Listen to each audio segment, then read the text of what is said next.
আসসালামু আলাইকুম এভরিওয়ান। আজকে আমি অনেক দিন পর আবার একটি নতুন ব্লগ নিয়ে চলে এসেছি। আসলে আমার এখন খুবই ব্যস্ত দিন পার হচ্ছে। আমার সামনে ফাইনাল এবং বিভিন্ন প্রেজেন্টেশন নিয়ে আমি সেভাবে ভিডিও করতে পারছি না, বাট যতটুকু চেষ্টা করছি আপনাদের সাথে শেয়ার করার ট্রাই করছি। তো আজকে সকাল সকাল আমি বের হয়ে গিয়েছিলাম আমার মান্থলি গ্রোসারি শপিংটা শেষ করার জন্য। সেটার জন্যই আমি চলে যাচ্ছি গিমহেতে। গিমহে আমার এখান থেকে বেশ খানিকটা দূরে। আমি আগেও বলেছিলাম আমি আমার মান্থলি বাজারটা সেখানেই করি, কারণ সেখানে সব ধরনের হালাল ফুড এবং বাংলাদেশি ফুড পেতে আমার খুবই সুবিধা হয়। তো আমি যেহেতু একা মানুষ, আমার একসাথে ভিডিও করা বাজার করা খুব বেশি ডিফিকাল্ট হয়ে যায়।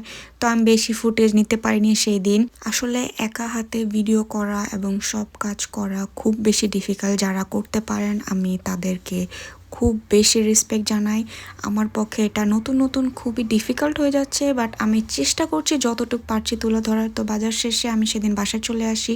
এটা হচ্ছে তার পরের দিনের ফুটেজ। আমি একটু বের হয়েছিলাম, আমি আজকে একটু বাইরে যাব আমার একটি ফ্রেন্ডের সাথে। আমি একটু হিয়ন্দে বিচের দিকে যাব। তো আমাদের কথা ছিল আজকে একসাথে আমরা বাইরে একটু টাইম স্পেন্ড করব, ঘোরাঘুরি করব, এবং তো সেটার জন্যই আমি যাচ্ছিলাম।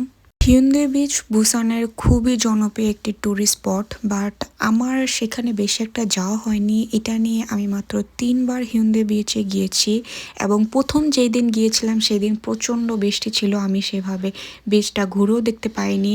এবং দ্বিতীয়বার যেদিন গিয়েছিলাম সেই দিন অলরেডি রাত হয়ে গিয়েছিল, তো আমি সেভাবে বিচ দেখতে পাইনি। আজকে আমি যাচ্ছি হচ্ছে দুপুরবেলা।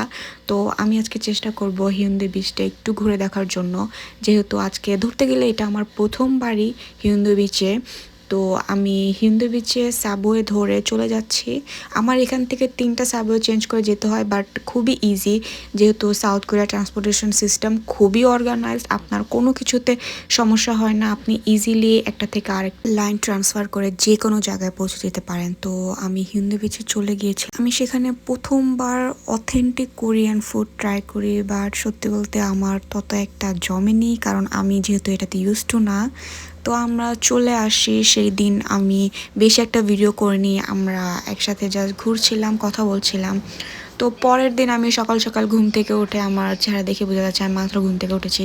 ঘুম থেকে উঠে আমি নিচে যাচ্ছি, কারণ আমার একটি পার্সেল এসেছে। আমি কুপাং থেকে, এখানে কুপাংয়ে ফার্স্ট অর্ডার করলে কোনো পেমেন্ট দিতে হয় না, জিরো কুপাংয়ে।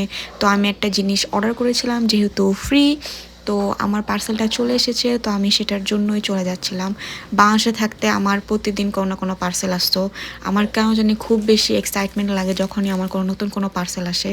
সো এখানে আমি দেখছিলাম আমার পার্সেলটি চলে এসেছে। আমি চেক করে নিচ্ছিলাম যে এটা কি আমার কি না। পরে দেখলাম হ্যাঁ, এটা আমারই পার্সেল। তো আমি এখন খুশি খুশি আমার পার্সেলটা উপরে নিয়ে যাচ্ছি। আসলে অনেক দিন পর একটি পার্সেল রিসিভ করেছি, তো তার জন্য আমার একটু বেশি এক্সাইটমেন্ট কাজ করতেছে, কারণ সাউথ কোরিয়াতে এইটাই আমার প্রথম পার্সেল অর্ডার করা। আমি জানি এটার ভিতর কি আছে, বাট তারপরও একটা কিউরিসিটি, এক্সাইটমেন্ট সবসময় যারা পার্সেল ওপেন করে তাদেরকে থাকে। তো আমি জিরো কুপন অফারে একটা ক্রিম অর্ডার করেছিলাম, যেহেতু আমার ফেসে এখন অনেক ডার্ক স্পট দেখা যাচ্ছে, তো সেজন্য আমি একটা ক্রিম নিয়েছি। অ্যান্ড মজার ব্যাপার হচ্ছে দেখলাম যে একটার সাথে একটা ক্রিম আমি ফ্রি পেয়েছি, তো আমার এটা খুবই ভালো লেগেছে। এরকম অনেক বেশি তারা কুপন শিন অনেক বেশি অফার দিয়ে থাকে বিভিন্ন জিনিস, তো এই জিনিসটা আমার খুবই ভালো লাগে। তো এখানে আমার যদি এটা পেমেন্ট করে আনতে হতো, এখানে প্রায় 4,000 টাকার উপরে বেশি জিনিস আছে, বাট যেহেতু আমি এটা জিরো কুপনে পেয়েছি, তো আমার খুবই খুশি লাগতেছিল যে আমি ফাইনালি একটা কিছু মনে হচ্ছে যেন অর্জন করে ফেলছি কাইন্ড অফ। তো আমি এটা নিয়ে এখন ঘরে রেখে দিচ্ছি। আমি অনলাইন শপিংয়ের প্রতি খুব বেশি অ্যাডিক্টেড একটা মানুষ।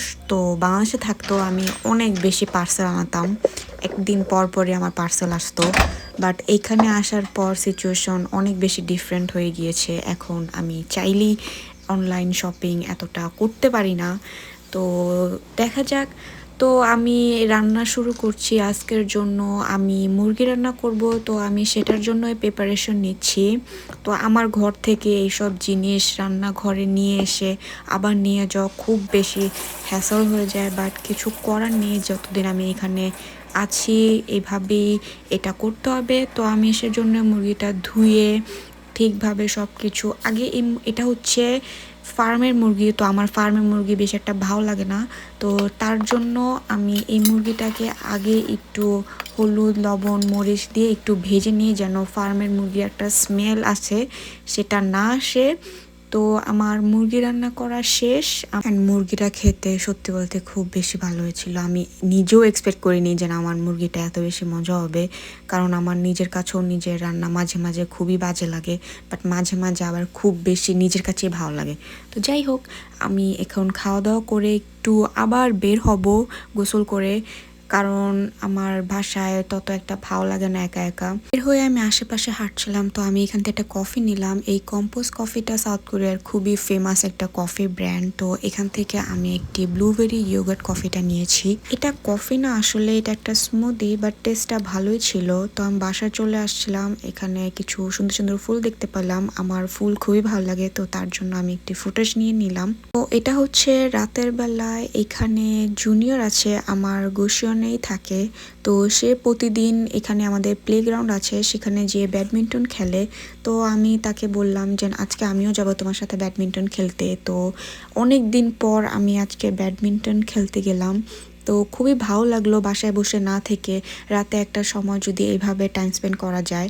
তো আমি তত একটা ভালো খেলোয়াড় না, তাও চেষ্টা করছি। তো আজকের ব্লগটা আমি এখানেই শেষ করছি, আশা করি আপনাদের ভালো লাগবে।